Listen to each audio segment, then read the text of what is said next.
Hey everyone, it's Joanne Molinaro, the Korean Vegan, and today I'm going to show you how to make 3 vegan breakfasts, ranging from really super healthy to a little bit more decadent and indulgent, you know what I mean, the breakfast that you eat for dessert. This is going to be a story time video where I talk about what's on my mind, but don't worry, as always, links to the full written recipes are in the description below. But let's get ready to eat some breakfast.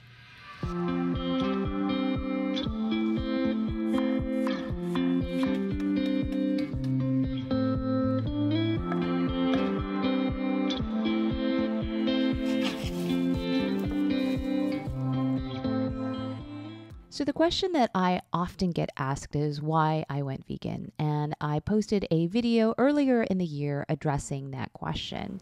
I thought I'd dive a little deeper and tell you a little bit about how I went vegan. Now, I want to preface this by saying that, first of all, it took me 37 years before I even considered adopting a plant-based diet, so I do not judge anyone for deciding that now is not the right time to do that. But for those of you who are curious or maybe are thinking about shifting to a more plant-based diet, I thought it would be helpful for you to hear from someone who went through the process herself about 5.5 years ago. I should also further disclaim that not everybody goes vegan the same way. There are some people who literally wake up one morning and cut out all animal products from their lives, whereas others take several years to go from first cutting out certain meats, then going vegetarian, and then going vegan. Once I had made the decision to adopt a plant-based diet, the first thing I did was educate myself. I started watching a lot more movies, reading a lot more books, and a lot more peer-reviewed articles and science on what the plant-based diet could offer me personally,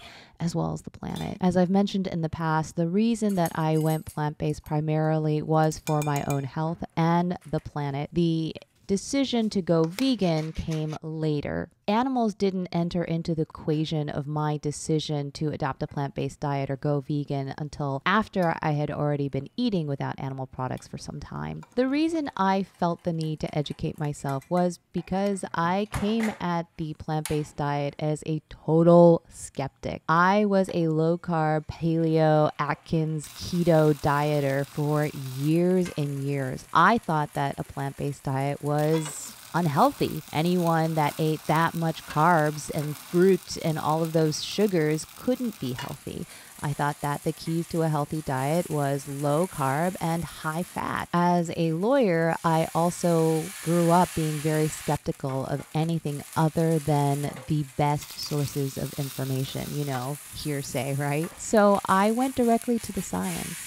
I followed a website called nutritionfacts.org, which provides basically summaries and citations to peer-reviewed studies on nutrition. And through that process, I felt very comfortable that a plant-based diet was, in fact, if done correctly and conscientiously, the most healthful way of eating for me and for the planet. Now, I want to pause there on my statement, better for the planet.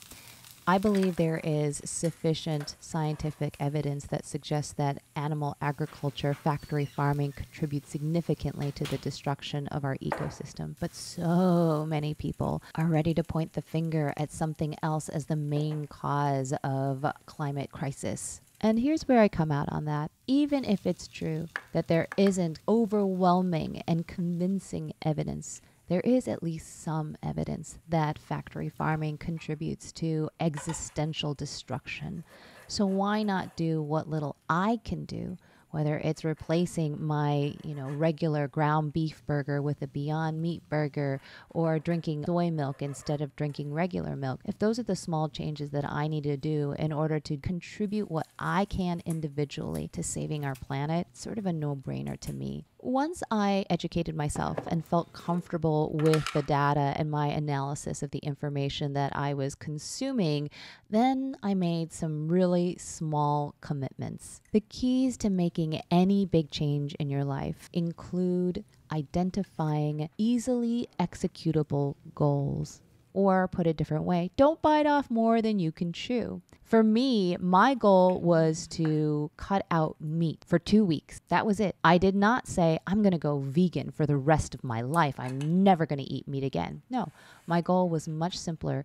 I'm going to cut out meat for 2 weeks and see what happens. If at the end of 2 weeks I don't feel good, or I don't like it, or it's just too hard, I'm going to go back to eating my bacon cheeseburger sandwiches, and that's that. Giving myself that out, that safety latch, made it so much easier for me to commit. And guess what happens? At the end of 2 weeks, of course, it was not that hard. It was actually really, really easy. And it gave me the confidence I needed to propel me forward to make another commitment, another goal. And that goal was, all right, well, now that I've cut out all meat from my diet, next it's time for me to cut out all dairy. And once again, it was not an all or nothing proposal.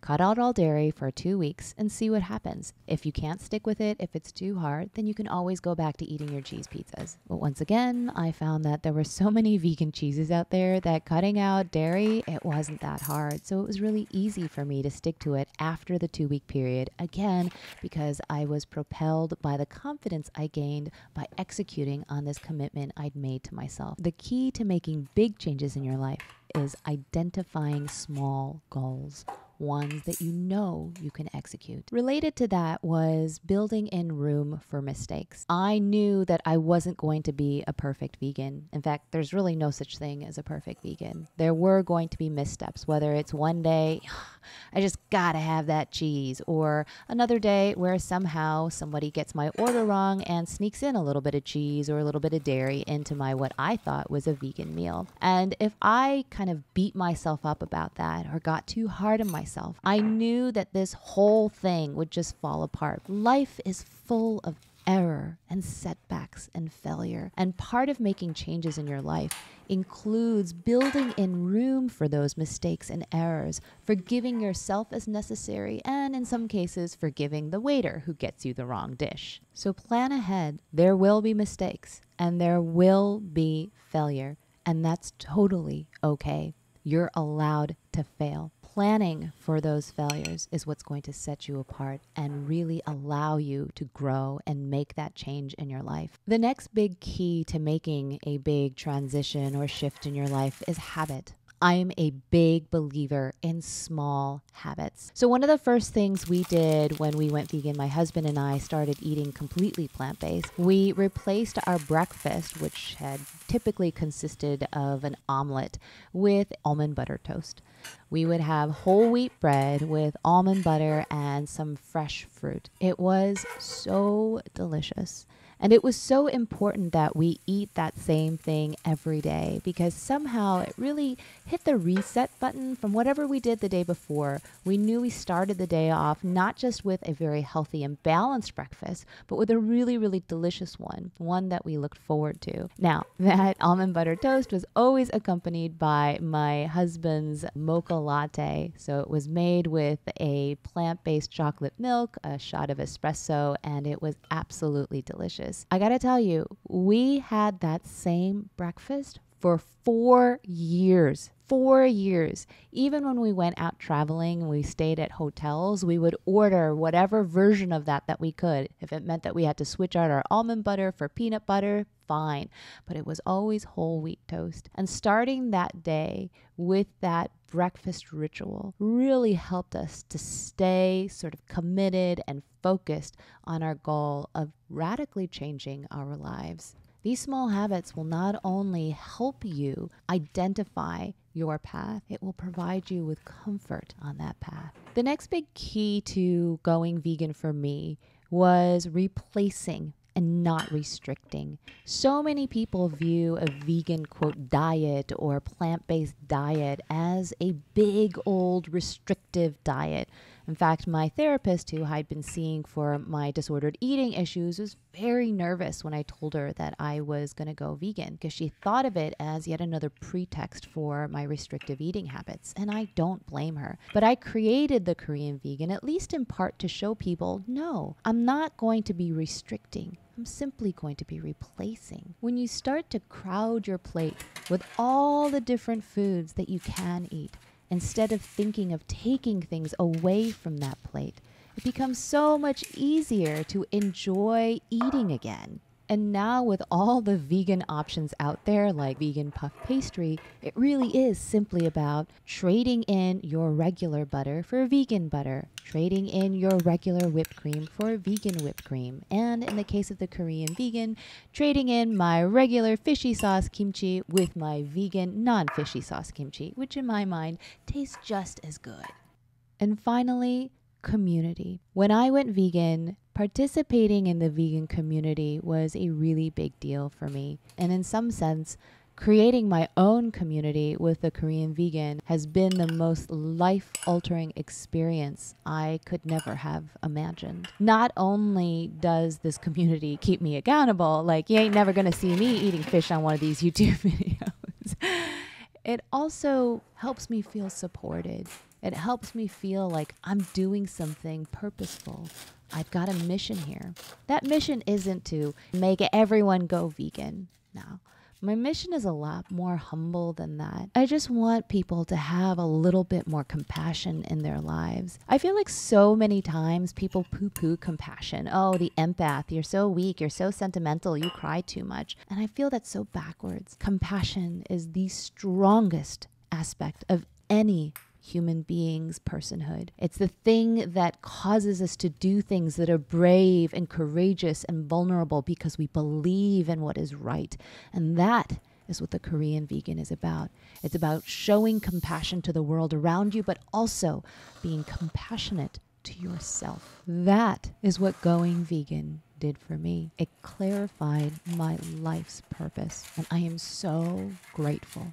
So that is the story of how I went vegan. I hope you found it helpful, whether you're thinking of going plant-based yourself or considering another big change in your life. I know it's scary, but you know what? It can also be the most beautiful thing you ever do. Anyways, guys, I really hope you enjoyed this video. If you did, please hit that like button and please subscribe so that you don't miss out on future Korean vegan videos. Have a lovely day.